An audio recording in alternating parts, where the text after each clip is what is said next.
Hello friends, நான் சொல்கிற மாதிரி இந்த மாதிரி டேஸ்ட்டில் சிக்கன் குழம்பு ஒரு டைம் செஞ்சு பாருங்கள். டேஸ்ட் சும்மா அட்டகாசமாக இருக்கும். அதுக்கு ஃபஸ்ட்டு அரைக்கிறதுக்கு தேவையான மசாலாஸை வதக்கி எடுத்துக்கலாம். ஒரு கடாயில் ஒரு 4 ஸ்பூன் எண்ணெய் விட்டு ஒரு 8 முந்திரி பருப்பை ஆட் பண்ணிக்கலாம். அது நல்லா பொன்னிறமாக வதங்கினதுக்கப்புறமேலு அரை டீஸ்பூன் சோம்பு, சீரகம், மிளகு எல்லாமே அரை டீஸ்பூன் இருக்க மாதிரி போட்டுக்கோங்க. இது கூட 2 வெங்காயம், பெரிய சைஸ் வெங்காயம் ஸ்லைஸ் பண்ணி எடுத்துக்கோங்க. இதெல்லாம் நல்லா வதக்கி எடுத்துக்கோங்க. வெங்காயம் நிறம் மாறினதுக்கு அப்புறமேலு நம்ம இது கூடவே ஒரு 3 தக்காளியை நறுக்கி அதையும் இதோடு சேர்த்து வதக்கிக்க போகிறோம். இது எதுக்காகனா இந்த மசாலாவை ஆட் பண்ணி தான் நம்ம இப்போ குழம்பு ரெடி பண்ண போகிறோம். ஸோ இங்கே நான் தேங்காய் ஆட் பண்ணலை. வித்தவுட் கோகோனட் எப்படி நம்ம சிக்கன் குழம்பு வைக்கலான்னு தான் பார்க்க போகிறோம். ஸோ லைட்டாக நேரம் மாறினதுக்கப்புறமேலு தக்காளியை ஆட் பண்ணிக்கலாம்.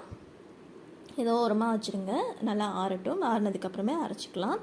இப்போ இன்னொரு பாத்திரத்தில் ஒரு 6 ஸ்பூன் அளவுக்கு எண்ணெய் விட்டுக்கோங்க. இது காஞ்சதுக்கப்புறமேலு நம்ம ஹோல் ஸ்பைசஸை ஆட் பண்ணிடலாம். 4 கிராம்பு, ஒரு 2 துண்டு பட்டை, ஒரே ஒரு ஏலக்காய், ஒரு பிரியாணி இலை, இது எல்லாமே நல்லா பொரிஞ்சு வரணும். இது கூடவே ஒரு பிஞ்ச் அளவுக்கு சோம்பு ஆட் பண்ணிக்கலாம். இதெல்லாம் நல்லா பொரிஞ்சதுக்கப்புறமேலு இது கூட பொடியாக நறுக்குன ஒரு வெங்காயம் அதையும் இதோட ஆட் பண்ணிக்கலாம். வெங்காயம் நல்லா கொஞ்சம் வதங்கட்டும். கொஞ்சம் லைட்டாக நிறம் மாறினதுக்கப்புறமேலு இது கூடவே 2 டீஸ்பூன் அளவுக்கு ஜிஞ்சர் கார்லிக் பேஸ்ட் ஆட் பண்ணிக்கலாம். நம்ம இஞ்சி பூண்டு பேஸ்ட் எவ்வளோக்கு எவ்வளோ ஆட் பண்ணுறோமோ அவ்வளோக்கு அவ்வளோ ஃப்ளேவர்ஃபுல்லாக நல்லா இருக்கும். இதோட பச்சை வாசனை போகிற வரைக்கும் நல்லா கிளறி விட்டுக்கோங்க. தீயாத அளவுக்கு கிளறி விட்டுக்கோங்க.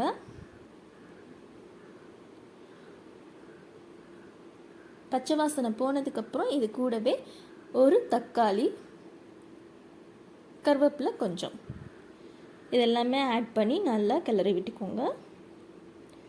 இப்போ பவுடர் என்னென்னா 1/4 டீஸ்பூன் மஞ்சள் தூள், 2 டீஸ்பூன் மிளகாய் தூள், இந்த மசாலாவுக்கு தேவையான உப்பு, இது எல்லாத்தையுமே ஒன்றா போட்டு இது கூடவே நல்லா கொஞ்சம் வதங்கினதுக்கப்புறமேலு கறியை ஆட் பண்ணிடலாம்.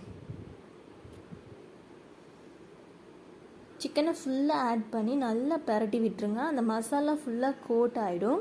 நீங்கள் ஆல்ரெடி மசாலாவை போட்டு அதுக்கப்புறமே சிக்கனை போட்டிங்கன்னா அந்த மசாலா ஒன்றோட ஒன்று நல்லா மெர்ஜ் ஆகிடும்.